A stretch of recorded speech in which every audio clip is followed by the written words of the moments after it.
welcome to another episode of the Underground Lounge. It's your boy Spank Horton here, and I can't do the show by myself. I got my partner in crime in the building, Lemon Pepper. Lou is What's happening, brother? Another night in the lounge. Yeah, what's up, Van? How you doing, brother? I'm good, man. Yes, shout out to Van Lathan, a special guest in the building today. I know you're probably gonna curse me out because he's been asking me to come on his pod for a good, I said probably about a year, maybe 6 months. Year and a half, yeah. Year and a half, okay, year and a half. Hey, and, you know when somebody pull up immediately, that's proving the point. Like I've been telling you, motherfucker. See, that's the way you really get back at a nigga. You don't ignore him. Right. You do what he asked you to do. Okay. And you let him know how a real nigga shows up for his friends. And get his ass. Get his ass. You know? That's how you do it. People think you give somebody the cold shoulder when you're mad. Nah. You show up. You help them move. You help them move, and then you be like, "Yeah, you ain't come to my birthday party." I see, but I will definitely show up, and I'm gonna pull up with my man Lou next time. That's what we're gonna do. I wouldn't invite it. He pulling up. Huh? I wouldn't invite it. Let me tell you something. Yeah. Your shit is expired. It's over. Okay? If I text you and then, like, I have a rule. Every 3 hours, text expire. Every 3 if hours, you text me back 3:05, it'd be I can't fly cross country, what man? the fuck? Nope, you can't. Because I know they got Wi-Fi on them. I can't go to sleep. Right. I'm not actually. You run a tough bargain, my dog. I ain't gonna lie. That's when we want the podcast represented, Lou coming on there. Lou coming on. Okay. Lou coming on. I appreciate that. That's the better half. Can I say that, or is that a pause? I don't know.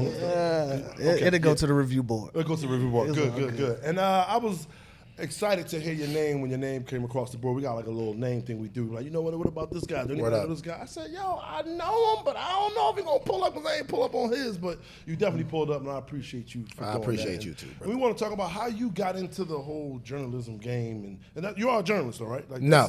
Okay, let's find out what you do. You got 2 Emmys, though, for journalism, right? I got 2 Emmy nominations for journalism. Okay. Yeah. You know what? No. First of all, I'm not a journalist because a journalist, to me, seeks the truth. Okay.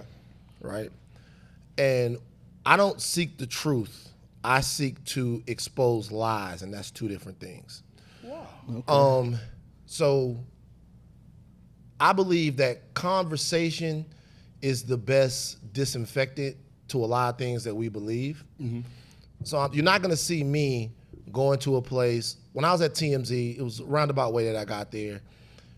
What you would do there is you would have a story, you'd have an idea of something, and then you would interrogate whether or not it was true or false. Right. I'm not interested in that anymore because I'm more interested in how people react to what they see on TMZ. I'm more interested into why people continuously make the decisions that they make, whether or not those decisions benefit them or not, and talking to them and talking to other people and kind of interrogating the intellectual systems that our minds have and trying to see why we are the way that we are. But let me rewind for a second. How did you stumble into, you said about a roundabout way. And, you know, I seen some of your clips where you talked about Lamar Odom was one of your first major interviews. They kind of put you in a tricky position with that one, but you got through it, and it became a moment. How did you start your career over at TMZ? That nigga Lamar was mad as shit. Let's just start here. So, you know, I eventually got fired from TMZ. But like one of the first times I was actually really mad was the Lamar Odom situation. Because what Lamar didn't know was the whole time TMZ was kicking his back end, I was the one nigga in the room going, no, that can't be true about him. Right. Okay. That's LO of the Lakers. He would never do these things. You was championing Lamar. I championing Lamar, man. I'm like, this is fucking Lamar. This is lefty 6'10". No, you guys are lying. It's bullshit. One time, you know the dude with the dreads, Charles from TMZ? It's like, you know, a different situation. I don't know if people know how to talk to motherfuckers. There's no beef over there, is it? No. Okay, all right, just make sure before we got to the story. Go ahead.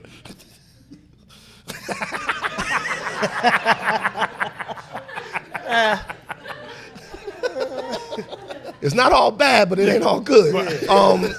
Nice sweet spot. But I remember they was talking about Lamar, and they was saying that Lamar was on drugs and shit like that.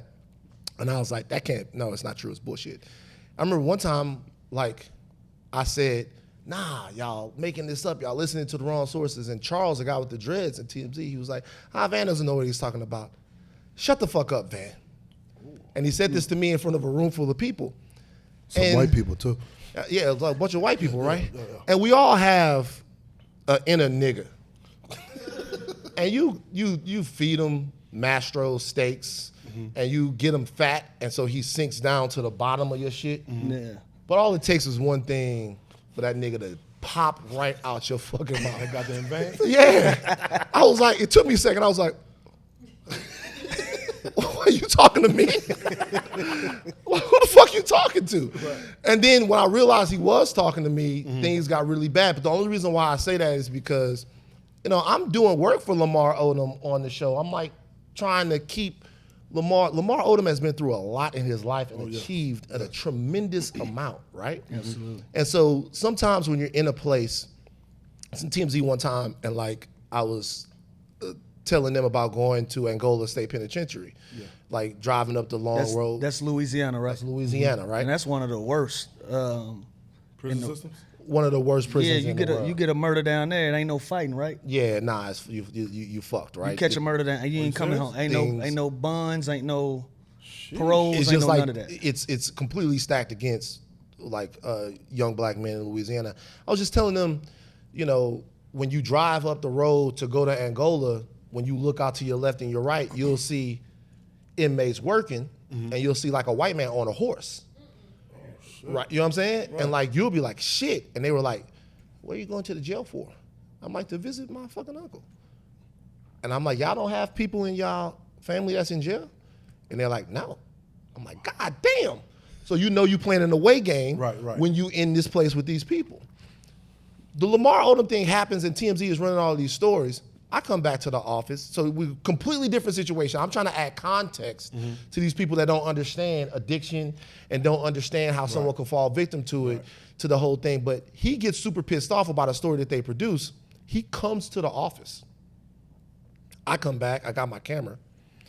I'm putting my camera up. Harvey goes, Van, come here for a second. I'm like, yeah, look, Lamar Odom's super pissed off, okay? I think that you are uniquely qualified. Nigga. To go and talk to Lamar, who wants to come down here. So there was a rule at TMZ because it's in this place and they share space with like a couple of other companies. You couldn't record any video on the company grounds because these other places that shared. They didn't want the celebrities and stuff that was coming in and out of their shit for us to be like, I got you, nigga. Right. So like you couldn't do any of that stuff. So I had to go to the Home Depot that was across the street from TMZ to meet Lamar Odom. And I thought he was in a decent mood. Wrong. I get there and Lamar, who is much bigger in person. Then he looks playing for the Lakers. He's like, I'm like, what's up, brother? This nigga goes, you ain't my fucking brother. Damn. I was like, oh, shit. And so me and him have this whole back and forth. And the reason why that was an important interview for me was because I'm actually talking to someone in this moment who their portrayal on the website and the television show, I get to see it in real time. I get to see what it's like to wake up and have people form an opinion about you, whether it's true or not, because a lot of the things that they say LO was into that time, he actually was into them, right? But the pain that he was speaking with and like what he was showing me was that of a person who's like, yo, like he's talking to me, he's going, yo, can't nobody dribble a basketball better than me. Like, can't nobody do this stuff better than me. Right. And y'all are listening to these women that are putting all these stories about me, and it's affecting my ability to do the only thing that God has blessed me to do. Wow. And I'm sitting here, and after a while, and everybody from like the office, all the other offices, they coming out, and people from Home Depot is like fucking pushing plants, and they're like, yo, nigga, is that Lamar Odom? You know what I'm saying? And the whole thing. But I'm saying it and I'm listening and I'm like, there's a cost. Yeah. For all of this. Yeah, for sure. For all of your tea, for your breaking news, for all of it, there's a cost. And so that was important. And eventually with my dismissal from TMZ, I would find myself on the other side of it. But once again, at the end of it, the only thing that I had with Lamar Odom or anybody, be it Kanye West or anyone there, was just the ability to have a conversation, to talk to people. Right. And if you do that unafraid, you know what I'm saying? Oh, yeah. Then you'll get to a better place than what it was when you started. Let me ask you, Van, because like you said, you're on the other side of it, and I'm an athlete, and I've experienced, whether it's personal or my fair share of seeing my friends go through shit when, it pops up on TMZ. And like you said, you were there and you championed Lamar, and you popped up a couple times, by the way, on TMZ. For sure. A bunch of times. Yeah, for sure. They liked him though. Yeah. But is there ever a conversation where you like, or collectively y'all in the office and something come across the desk, or y'all get a hold of something, y'all probably be like, we should take a step back. Like, there's still that human aspect of, this is somebody's life, and that shit has the potential to ruin lives. You know what I'm saying? Yeah.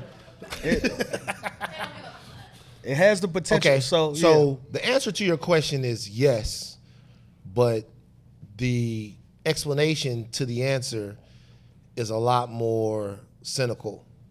No, get down. I want to know. It has to do with relationships. Okay. So, if you, so there are people in the office that work inside the office. Right now, as we speak, TMZ is in trouble. Mm-hmm. Today, the guy from One Direction passed away. Right. God rest his soul. Blessings to his family. Mm-hmm. Liam. And they posted like pictures of his body. Right. Wow. Right. And so them posting pictures of his body, to some people, that's a part of the story. Right. Now, they took those pictures down because of the backlash to those photos. Mm-hmm. If you're asking me, somebody with some type of sway made a call. When I'm inside the office, what I'm trying to do, or other people, and there are a bunch of people that work inside there. This is my homegirl Raquel, this Charles, who, as much as I talk about Charles has a very developed moral center, right? Mm-hmm. And the relationships that exist in a place like that, at least when I was there, are more important than the individual legislating of whether or not this is going to affect somebody or not. Okay. Right? Because at the end of the day, the story has to win. And that's fair. Right. The story has to win. Like, what exactly happened has to win. Mm-hmm. Now, if it happens to a person that TMZ has a good relationship with, I'll give you an example, a perfect example. I wasn't here when this happened, but so Dana White slapped his wife. Yeah. They got into some things on video, he slapped his wife. Dana White, who is the president of the UFC. Now, they put the video up. However, what you did notice was almost immediately Dana White was able to come on TMZ Live and do an interview with Harvey and Charles where he discussed what was going on, what was happening, his mental state, what was happening between him and his wife. Mm-hmm. He was essentially able to do a mea culpa in real time and give the whole world what actually happened behind the video. Right. There are dozens and dozens and hundreds of people who do not get that opportunity when they put a video up. Absolutely. Now they'll call Especially you a video you slapping shit out your wife. Right. Now, don't get me wrong. Every time something like that happens, like the Ray Rice situation happens, I'm there. They'll call Ray Rice, and they'll try to get his. But the thing is that Dana White has a relationship with TMZ. Right. So what I would always tell people like that would be in your position, and they would think that it was cap, when I would tell them, I'll call you up. I'd be like, hey, the best thing that you can do for yourself right now is talk to me. Because no matter what, it's on the way. It's on the way. Coming out, This story will blow over. I used to tell every single black celebrity that I know, while I was still working the phones there, because I got to a point where I didn't want to do it anymore. Now it's just on TV. I would say, if you want an ally in that office, you got to create one. Right. Like, take some intern or some person in that office that you communicate with, that you have an advocate in there. Yeah. So they soften these stories for you. They do this stuff. Because other than that, it's about who's got the best relationship with the publicist, with the manager, with the lawyer, with all of those people. So with you, though, it's a certain group of athletes that the stories that come out about y'all are basically pretty fun. Yeah. You know, like you had fun stories, some ladies, you know, nigga got 2 girlfriends. Like it's like that's fun. Right. We could sell that story to Boise, Idaho, and they would be like, "Oh my God, this guy is such a fucking stud." You know what I'm saying? And like Nick Young. One time we got Nick. Shout out to my nigga Nick, man. Shout out to Nick. One time we got Nick, and Nick was leaving the club, and Iggy Azalea got into the car, and Nick looked at the camera, and he was drunk, and he was like, "What I'm about to do to this woman is not even illegal." I remember I got in the office, and all of the white boys at TMZ who, you know, been fucking the same woman for 20 years and they don't know nothing about that. "Oh my God, Nick's gonna fuck Iggy Azalea." So there's a way to do it, but at the end of the day, like any sense of everything that we do, everything that happens there, the bottom line is the story itself. It's not the person. Right. It's not going to be the person. It's not going to be how they feel. It's not going to be how their family feel. They got the Justin Bieber N-word tapes really early. Yeah. They did not put those tapes out. Oh, they didn't? They did not. They didn't put the tapes out, but he was 14. Yeah. And he had something that a lot of people don't have. Scooter. Yeah. So shout out to Scooter Braun. Shout out to Scooter. He had something that a lot of people don't have. Scooter is say whatever you want about Scooter, that is a weapon of mass media destruction. I know Scooter from back in the day. Scooter know what he's doing. He was running around with JD in Atlanta. Yeah, he did. Yeah. Wow. Sheesh. So you came from Baton Rouge. What make you come to L.A.? Hurricane Katrina, man. Really? Yeah, hurricane came. It's so funny because, like, Kanye gave us steroids during the hurricane. It was like, oh my God, we feel seen. Everybody was fucking clean over us, and Kanye. George Bush doesn't care about black people. And we was like, oh my God. Right. But while I was working there, what I saw was like just how, because, you know, I'm there and I worked on that show College Hill. You remember that show? Yeah. So I worked BT. I worked on the first season of that show. And after the hurricane came, I saw just how quickly society can evaporate. Yeah. So I was like, if I'm gonna move to LA, I might as well do it now. I came out there 2005, 6, and I was like, I'm gonna stay out here for a week and see how it goes. And I never came back home. Never came back home. Yeah. Wow. You mentioned Kanye, and I know you done touched on this a million times, pause.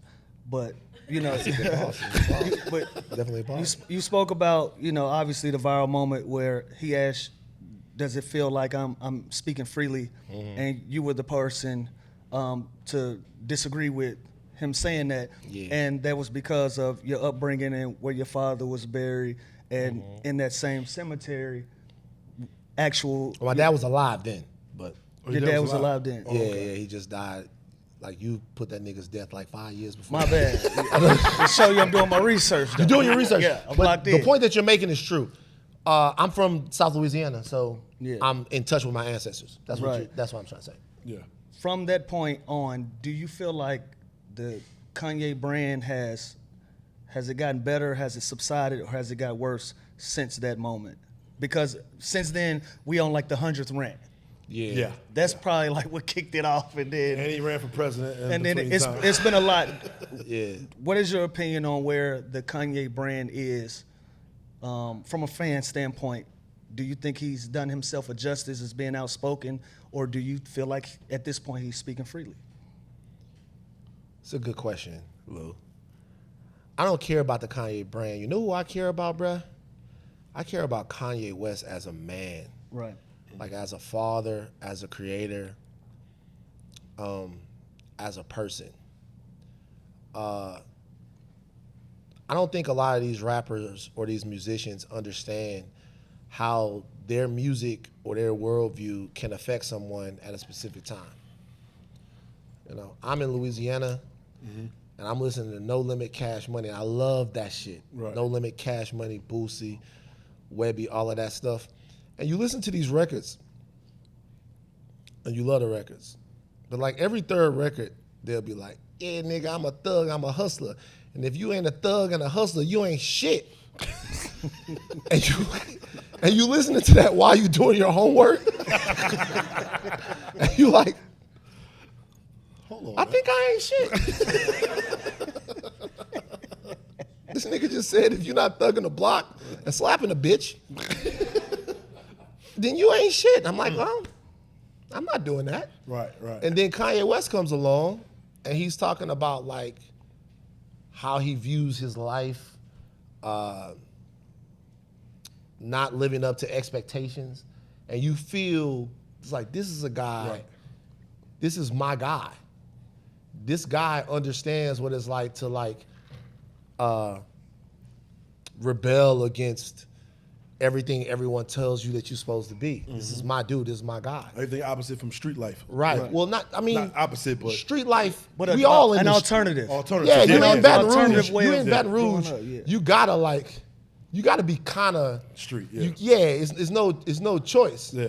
It be You like ever been in Baton Rouge before? Huh? Yes. Yeah, Performed sir. there a few times. Yes, sir. Yeah, you'll be walking down the street and there'll be a nigga with his mouth full of gold teeth. Like, hey, Van, don't go nowhere, don't move.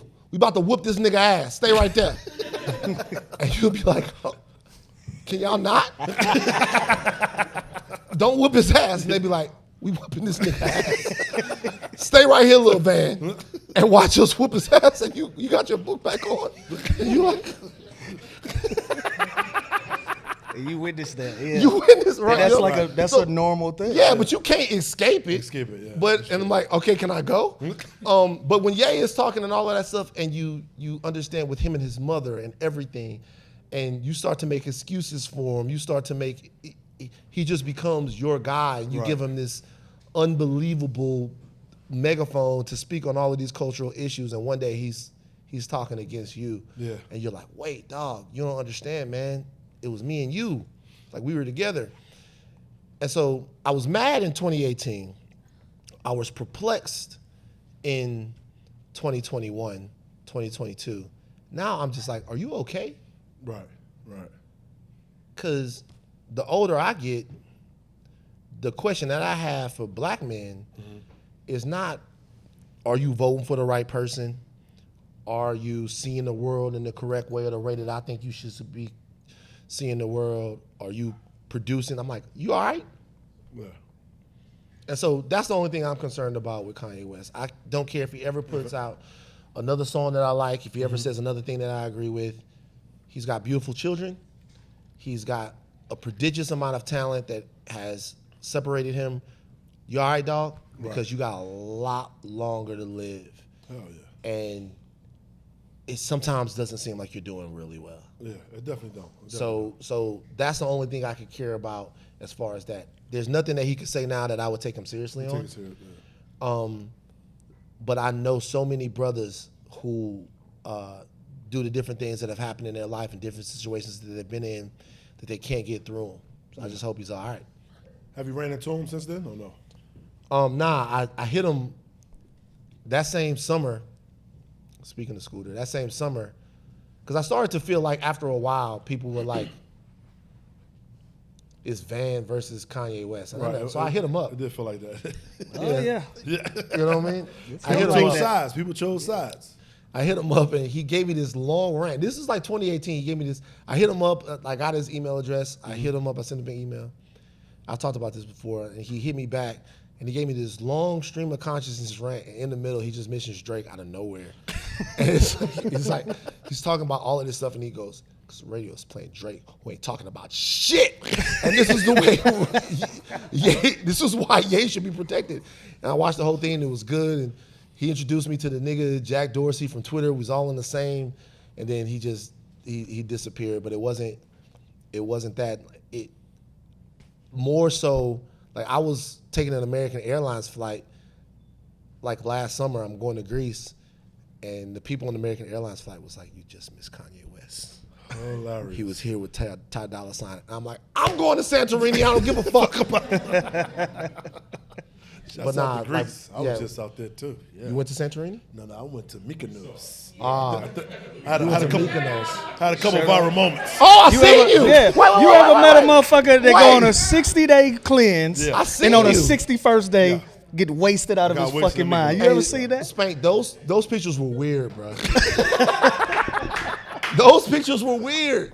I started to send them to you. Yeah, it was. But like I never told you, Spank represents a specific place in my life, in my online life, because every single beautiful woman on Twitter knows Spank. Every single one. You can go shopping on Spank page. You could. You can go shopping on Spank page. Yeah. And so when I see Spank, I always see like Love Muffin 98. Yeah, my Twitter is a little, and IG, it's nice. It's a nice piece. You know how many conversations we have about his Twitter? Yeah. I call him, I say, you don't really think that shit, do you? You don't really think that. Just trolling, man. Just trolling. You're a comedian. Yeah, I'm a comedian. I think people forget that I'm a comedian, though. I really do. Because when I be saying little crazy stuff, they're like, yo, man, you got to chill. I'm like, it's a joke, man. Relax. What do you mean?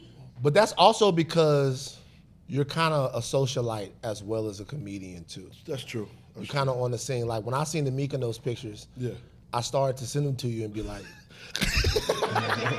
I sent them. with that face on Spank. I sent them. You sent them? Yo, what the fuck, man? But you was having fun. I was. I'm going to say that was more than alcohol, though. That's all I usually do is alcohol. It was more than alcohol. It was some... I ain't gonna say nothing else. Baby oil GHB? No, not that. Not that stuff. Not that stuff. GHB in the baby oil? No Diddy. No Diddy. Not that stuff. That was some other stuff that I was on. But yeah, I'm not doing those type things anymore. That was just for that one vacation. Have a good time. I ain't have a vacation in a while because we work a lot. So yeah. I do feel you. When I used to look, and shout out to Wayne, because you know Wayne has settled down and all of that stuff, like you try to.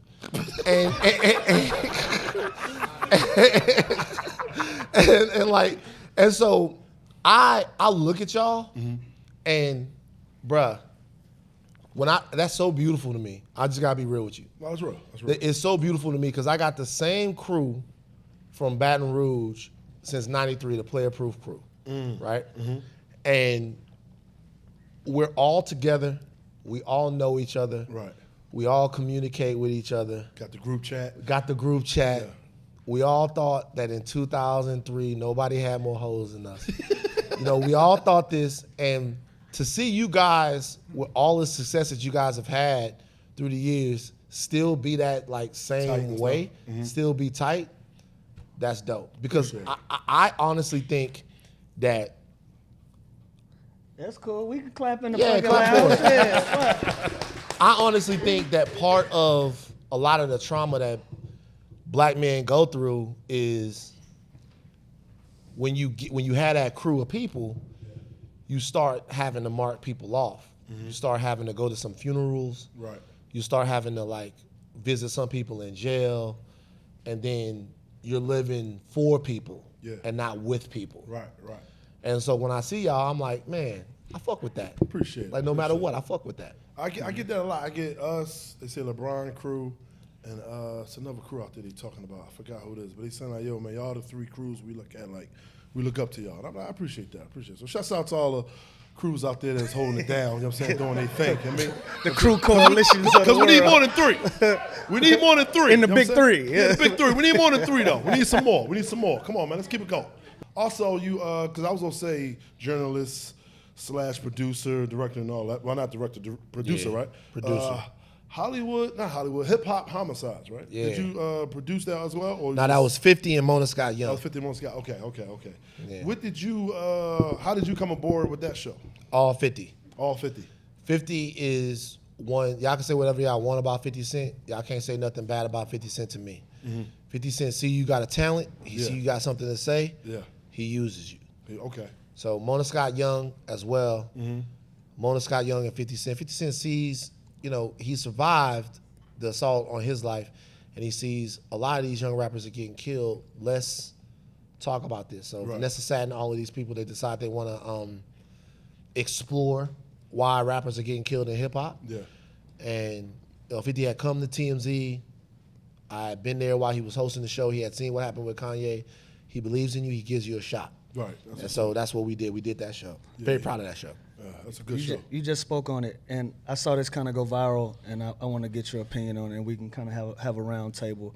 But the question was, has hip hop done more harm than good in our community? Yeah. And it was a Umar. hot topic, but I could draw pros and cons from both sides. Tell me what you think, Lou. Yeah. What I feel is it could be both. Okay. Two things can be true. It's nothing more exciting to hear a song that motivates you, that can get you going, that can push you from A to B just by listening to lyrics, listening to that right song. Right. That's also a positive. We've also gotten into a space with drill music where these motherfuckers literally got to kill somebody to be considered respected in this genre of music, and that also can be detrimental. Right. You know, but you also got a lot of people like a 50 Cent where a lot of his music is a testimonial. Like, I'm not necessarily telling you to go do the shit. I'm telling you this. What I did. This is what I did. I grew up. And you look at him come out the other side of that as being one of the most successful black men that we can look at in entertainment as a whole today. He don't have to put out no music ever again in his life. Right. Those are pros to me.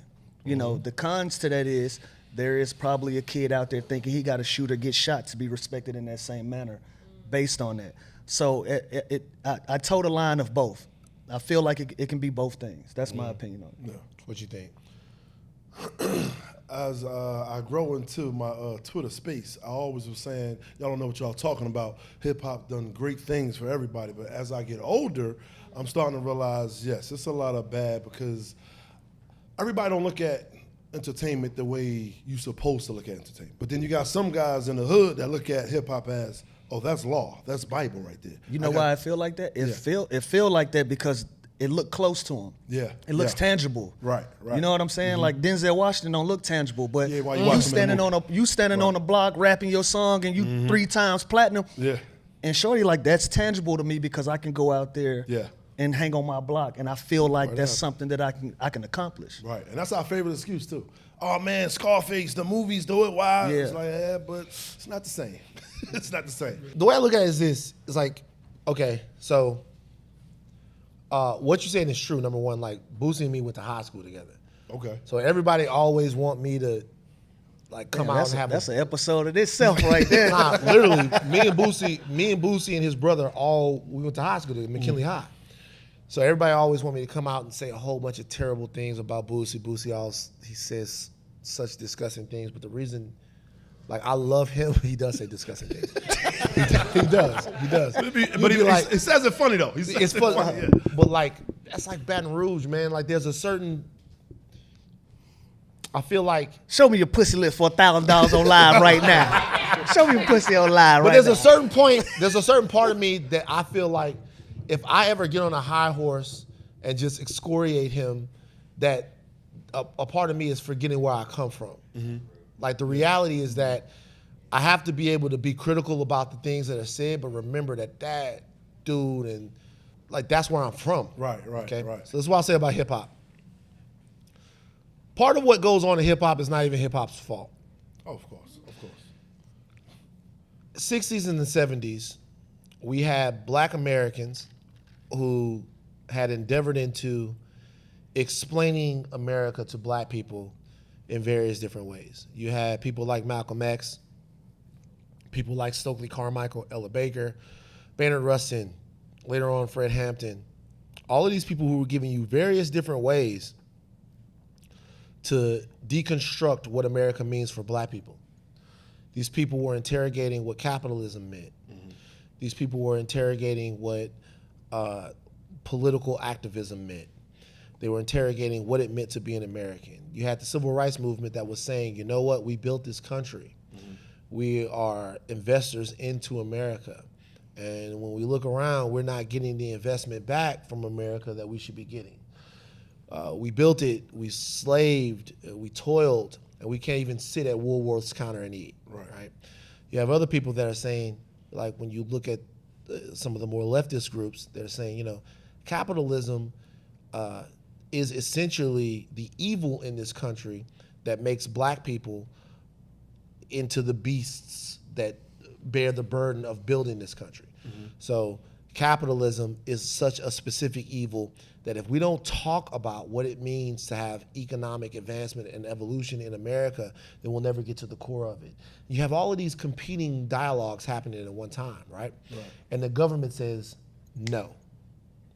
What white people always do when black people decide that they want something is they just go, nope. Tulsa, nope. Rosewood, nope. Atlanta, nope. We told y'all niggas to go out and get it for yourselves. We said go do that. Yeah.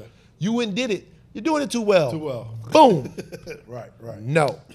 Right? Mm-hmm. And so those people in the Black Power movement and Civil Rights movement were destroyed.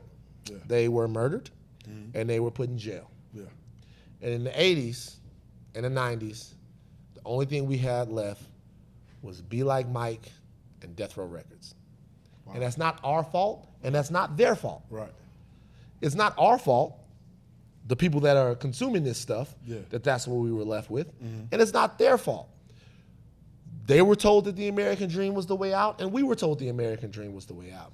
So whereas King was dead and X was dead, and they had put the rest of the guys in jail, they murdered Medgar Evers, they murdered Fred Hampton while he was asleep with his pregnant girlfriend, right? They bombed Move in Philadelphia. They did all of that. And then when it was left, we're like, okay, so like, how do we look at the world now? And there were people that were saying things that we resonated with. NWA, right? Hove, different people like that. The only issue with that is that those people, and this is not me criticizing them, right? Hip-hop in and of itself. Hip-hop didn't start this way, but what it became was a corporate endeavor. Yeah. So you had very revolutionary ideas in the music that were undergirded by very corporate entities. Mm. So you had people that you had like Fuck the Police on Interscope or Priority. Right? So you have people that are saying things that are very against the grain, but at the end of it, the structures that are making this possible are they're like everything everywhere else. Yeah. So the question is like, what do you get from that? Like, what do you get from that? Do you get that we should have unity in group operations? Do you get that we should overthrow the political system? No, what you get is the nigga with the most money wins. Yeah. And so the failing of hip hop to address what's going on with black people isn't even hip hop's fault. It's because when you ask a rapper and he says, like, when you ask like Young Thug, shout out to Thug. Yeah. All right. Shout out to Wayne. When you ask them, what you think of Black Lives Matter? And they go, yeah. I know what I think about Black Lives Matter. I think these black hoes matter. When you like, when you get that, what do you expect them to say? Right. Like, you know what I'm saying? Like, what do you expect them to say? Like, their entire life is about making as much money as they can to get out of their situation. Right. So, as far as what hip hop is old or not old, but at what point do we take responsibility? At what point do we look and be like, this ain't cool? Who is the we? Black, us, everybody. Now, let me tell you. Like, so, because our palate has to get better too. Mm. You know what I'm saying? At the same way that, again, we can separate what's entertainment. Can I ask you a question? Yeah, for sure. I didn't watch you fuck over niggas on the basketball court to a point to where I was like, yo, is he the best player in the league? Like, like when you were scoring, were you scoring for black people or were you scoring for me? No, I was scoring for me. Okay. I was scoring for me. So what I'm saying is, because it would be one thing if you was like, no, but hold up, man. But what I'm saying is this: I'm scoring for me, right? Right. But I'm not the motherfucker I'm not talking shit. I'm not boisterous. I'm not doing post game interviews, telling you how much money I got, this and that. All right, cool. Some of my personal life got out there. Even that. Even that, I didn't promote that. I feel you. You understand what I'm? So it's still a responsibility for myself to represent myself in a better manner. Now, even all against the shit in the world can be going on behind the scenes. Now, but it's up to me to represent myself in a certain manner. This is the way I look at it. Hearing that from you is like ridiculously refreshing. I had a conversation with J.R. Smith one time, and all right, well, hold on for a second, because I'm not about to say what y'all think about the song. Yeah, the intro was crazy. The intro was wild. I had a conversation. Shout out to Al. Yeah. Me and J.R. Smith was at the highlight room, and me and him are talking, and like he starts talking to me about like his kids playing Minecraft and why he cares about coding, and we're at the highlight room. Yeah. So it's women in bikinis right over here. A lot of Hennessy flowing. A lot of Hennessy flowing. Me and him, I'm half drunk. I'm listening to him. I'm like, nigga, these motherfuckers got you wrong, nigga. Fuck. God, nigga, you a genius. and so, to me, when I hear that, that's very refreshing. But what I'm basically saying is that, like, I get it. Yeah. And I wish that people went out and they thought, how do I comport myself in a way that best reflects the best parts of my community and what I want to see people shine in? Right.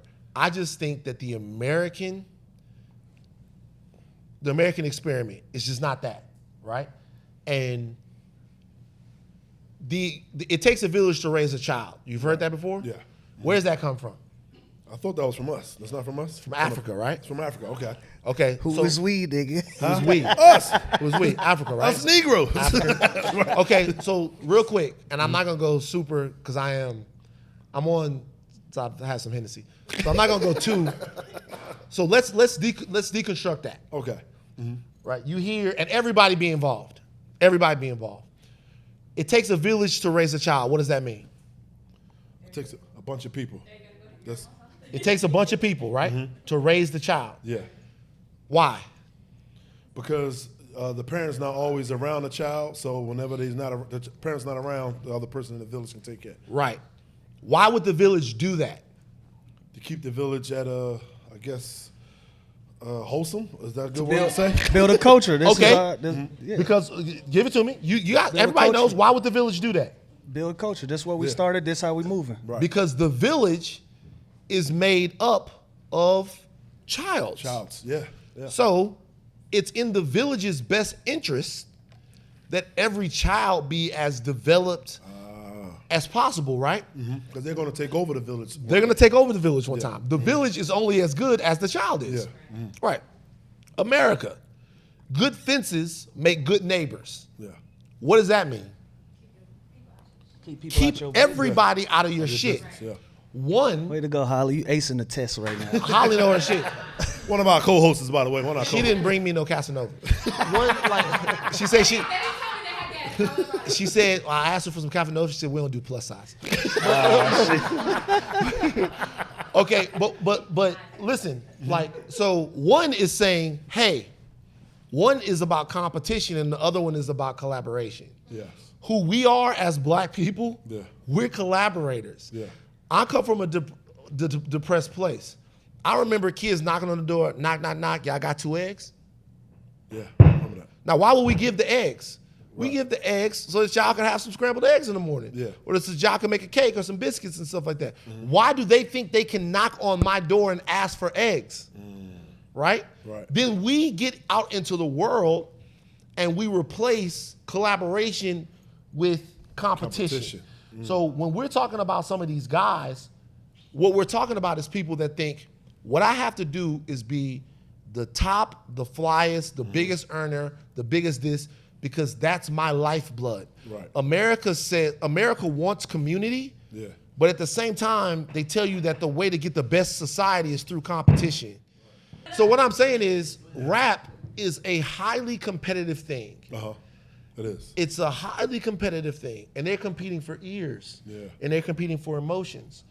And if you come out and you say, Freddie Gray shouldn't have been killed, if you come out and you say, what happened to George Floyd was wrong, what happened to Sandra Bland was wrong, and you take a political stance, there might just be those white fans in Tallahassee, in Beaumont, that go, I don't want to fuck with him anymore because he waded into politics. And those guys who have come from a depressed place, what they're thinking is, I can't go back there. Right. So if we want to have a conversation about rap and hip hop, we have to have a conversation about American capitalism and about what we expect out of our communities. The way you look at it, you expect community to show up for itself. I do too. Right. But when I see Wayne, I've been to the places that he's from. Yeah. I would never want to go back there. And You ain't going back to the block. that's not, well, I go back just because I go back for myriad reasons. I go back once again just because like they love me when I go back. There you you know go. what I mean? Say, hey man, what's up? Right. And also, I never want to be bigger than them. Right, right. So like it, to me, I understand why some of these guys aren't more socially active, but I'm telling you right now that hip hop is so far removed, mainstream hip hop is so far removed from anything that we can rely on in any of these situations that it doesn't make any sense to even really entertain the conversation. I got you. We brought that up because Dr. Umar talk about it a lot, and I know that you like best friends with Dr. Umar. So Never met him. Oh, you never met Dr. Umar? Never met him before. But I tell you what, I love Dr. Umar. Yeah. I love him. The guy next to you don't like him. You don't like him? No, I want to fade. You want to fade with Dr. Umar? I want to fade. Okay, talk to. Okay. Absolutely, I want to fade. It's not even a deep thing. You know, a lot of people look at Kobe Bryant as like an idea because they never met him, never been around him. So you just feel free to say what the fuck you want to say about him. That's my partner. I spent real time with Dog. You see what I'm saying? So when you say the government killed him on the conspiracy, like, no, I know the pilot too, nigga. Like, I'm connected to that. Right. You understand what I'm saying? And so when you just blurt out shit like that, that's a personal, that's different for me. So everything you say after that, I don't respect none of it. You playing games. Do you think that Dr. Umar is sincere in the things that he says? Probably to him. He probably done convinced himself that some of that shit is the truth. And that's cool. That's cool. It's a lane for everybody. Pop your shit. I have a singular issue with Dr. Umar. I get it. And so everything after that, even if it's some shit I agree with, I still like, this motherfucker. Like, I might even agree. I might be like, But he'll never get the benefit of the doubt from me simply because of what he said about my homie. Yeah. So that's very important because like I don't really take Dr. Umar seriously. Me neither. Me neither. I mean, it's like, to me, I look at the way I look at life is I like have like a purity spectrum. So like my sister is gay. Okay. All right. Yeah, how gay? She gay as shit. She like, all right. No, go ahead. No, it's two sides though. Yeah, it's two like sides. Stud? It's two sides. Did she transition over to the feminist? Or she's stud. still, Okay, or she's stud. still your sister. Okay. Like, whoa. For sure. No, she's still my sister, right? Yeah. But no, like the one you grew up with. But she she keeps me pure.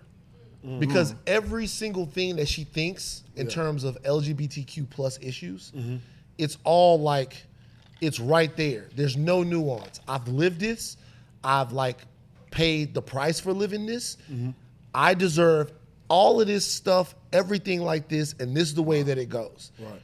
So she recalibrates my dial. So when I'm thinking about things, I always think about like, what would my sister think, right? Like, what would she think about this? Right. Because this is somebody who I have in my life who is not going to compromise in any way her protection of that community. That's dope. That's good. That's dope. Right. And I think that for a lot of people, Dr. Umar, and he's changed a little bit now because For the better? I'm not rolling. So look, he's changed a little bit now. I think that now there is a little bit of performance to it now that people can see now. That's what I was trying to tell you. But again, it ain't gonna be at the expense of my partner. Right, If I got an opinion about it, yeah, for sure, for sure. Perform all you want, Yeah. brother. Perform at That's that just to fucking get the school more you still been engagement. building. Right.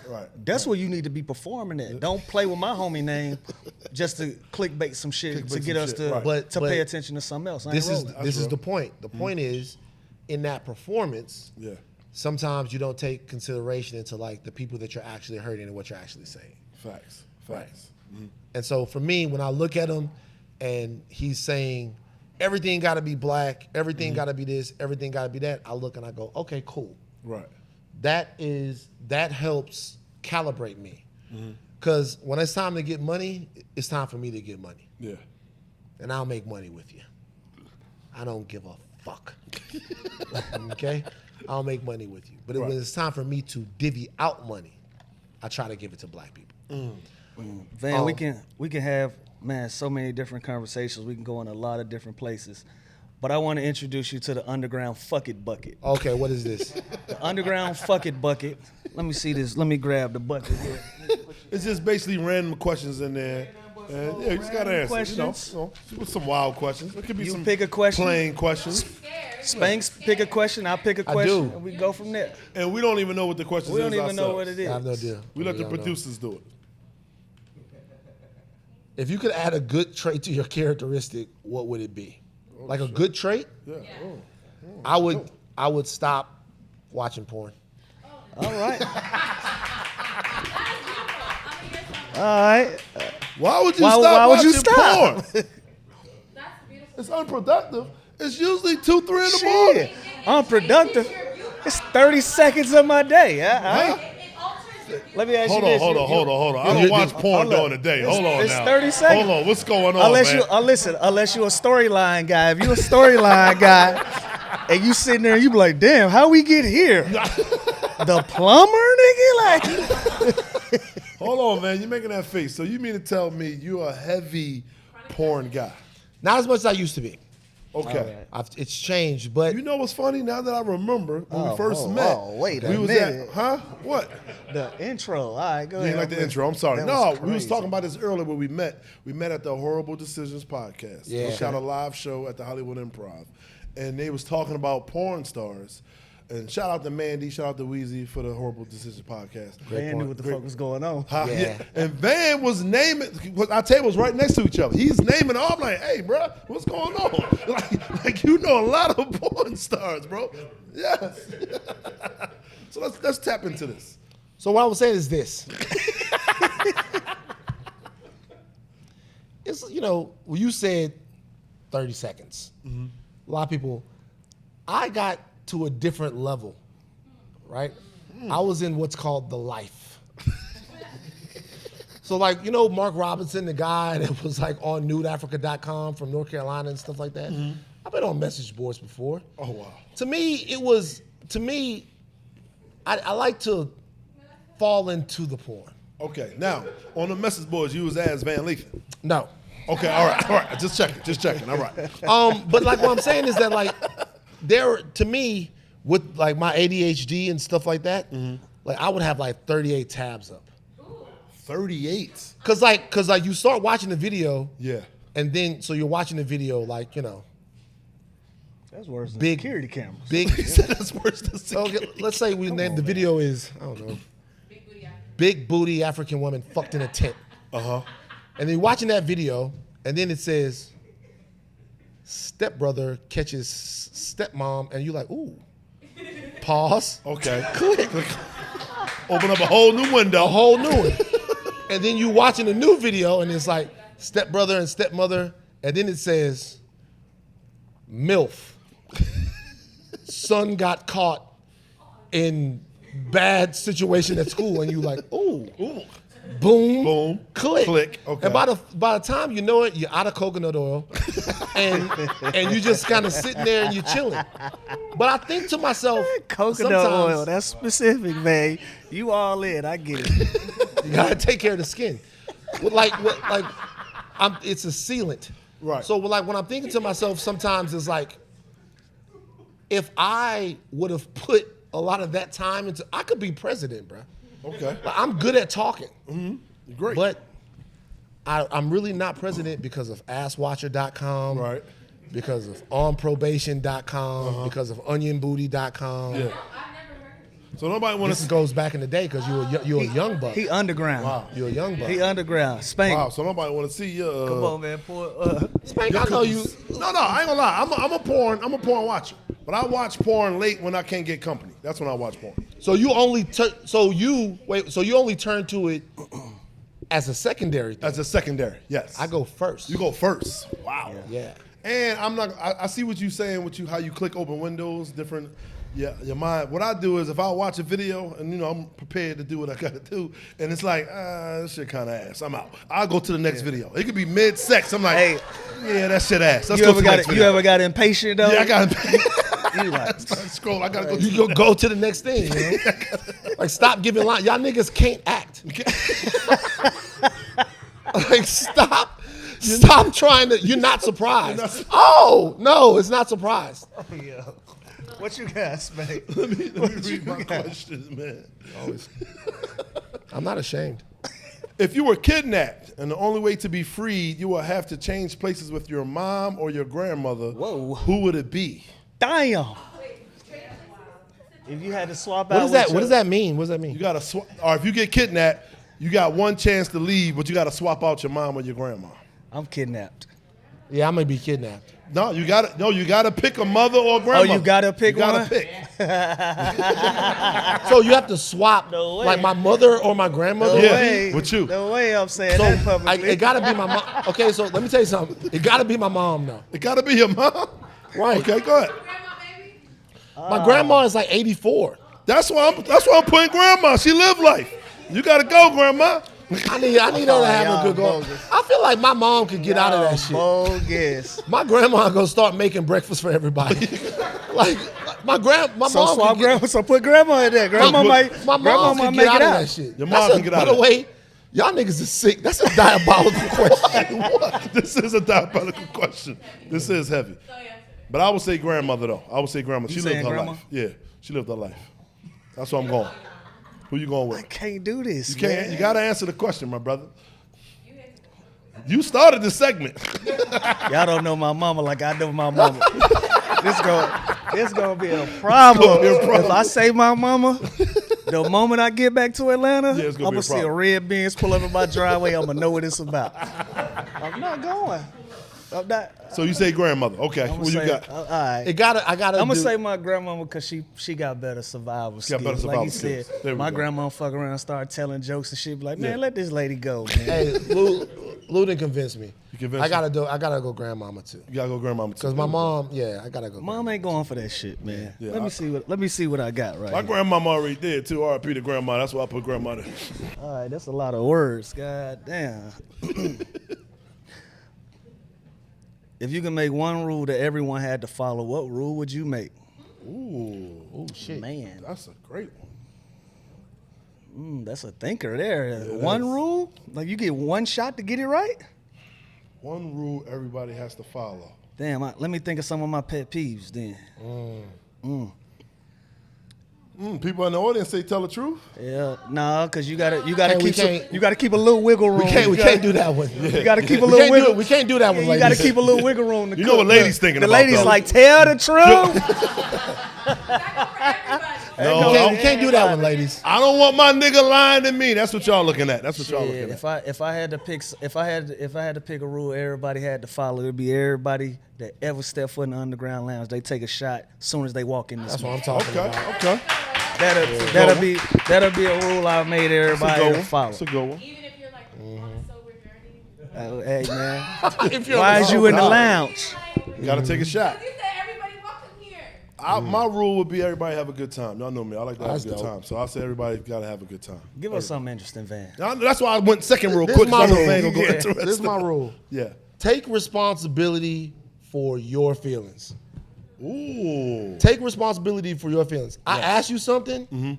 Don't come back to me and say, well, you make me feel this way. You make me feel that way. You do this, you do that. Or somebody outside made me feel that.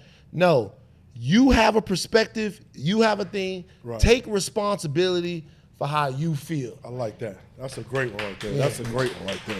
I like Last that. question, Van. I wanna wrap up, and man, we can talk to Sure. you all day. So I want to sign this contract now. You gonna come back to the lounge? I come back to the lounge. This was fun. Say Yeah, less. of course, of Appreciate course. that, man. Thank you. Let me ask you a question. Why is it? You had some questions for us too, though. We don't want I did have a question for Lou. Yeah, come on. Me and my brother got into an argument one time, and I want to ask you this question. When you have two girlfriends, do they have to have the mentality of the two girlfriends that they are both starters, or do they have to have the mentality that they are both bench players? Because I said they have to both feel like they starters, and my brother was like, nah, they got to both feel like they coming off the bench because they both have to kind of work for you. No, your brother don't know what the fuck he talking about. Your brother gonna lose both of his. I'm gonna tell you that now. No, I'm gonna say this fast, and I'm gonna say it fast because my family told me stop talking about this shit. Kids. Oh, my bad. No, because they said the kids is getting older. They watching Oh, like. yeah. Oh, my bad. I We got don't a have to do teenage. this, we I don't got have a to do teenage daughter, but what I just say, it is a union. It's not a pimp scenario where everybody is there for Lou. We're there to serve each other. Yeah. Three ways. That's how mine was structured. So even on days when I was out of town, they was kicking it. They went to dinner and this and that. And Oh, shit. it wasn't like a 2v1 like everybody Right. liked to. 2v1. Right. So that was it. And Spank, for me, your question is, why don't you want to do my podcast? Like, what the fuck? like we've been asking you, we've been asking I Spank. gotta read a couple books before I go on this podcast. It gets deep. Shouts out to the Higher Learning But podcast. it's so diverse though. It is. You But get the into any kind of reality conversation. is, we need Spank Yeah. because sometimes when we read the fucking messages, Mm-hmm. people will be like, "I'm so sick of Van ranting about niggas who fucking was born in 1935." Fuck it. And sometimes we need Spank to come in with and, the light part, humor yeah, for that and part. I help got us. you. And I you got don't want to do it. Why you don't want to do No, I it? will do it. I told you every time you wanted me to come on, I was on It's the because road. I got a black female. Oh, co-host shouts joint. out to Rachel Lindsay. Yeah, shout out to Rachel. And real quick, tell us about the Red Pill Pie. And Real the Pill- Higher Learning too. The Red Pill podcast is over. It's been over for years. It's done. But Higher Learning. He been doing his research. He's been doing this research. But shout out to everybody over at shout out to everybody over at Loud No, News you the Network, creator Charlamagne of and God, Red Pill all of that. Pod. Yeah. Higher Learning podcast, me and Rachel Lindsay, Ringer Podcast Network, the Midnight Boys, all of that stuff. I'm doing a lot of talking. I appreciate people, and I appreciate having a career. And really, I appreciate situations like this. Yeah. Appreciate being able to talk to y'all. For sure. Obviously, I've been a fan of yours for a long time. Appreciate it. You was one of the coldest motherfuckers that ever stepped in that league. Personally, I'll block that shit, but we'll talk about that later on. So I'm glad to see y'all. I really enjoy what y'all do. And Appreciate anytime in a situation like this where we could just have a conversation For sure, as brothers, for sure. I'm with it, man. Definitely. Ladies and gentlemen, Van Lathan, y'all give him some love. Lathan, my guy. Thank you. Thank you. And make sure, since we podcasters now, we gotta subscribe, we gotta like, and share the videos. Thank y'all for another episode of the Underground Lounge. Let's go.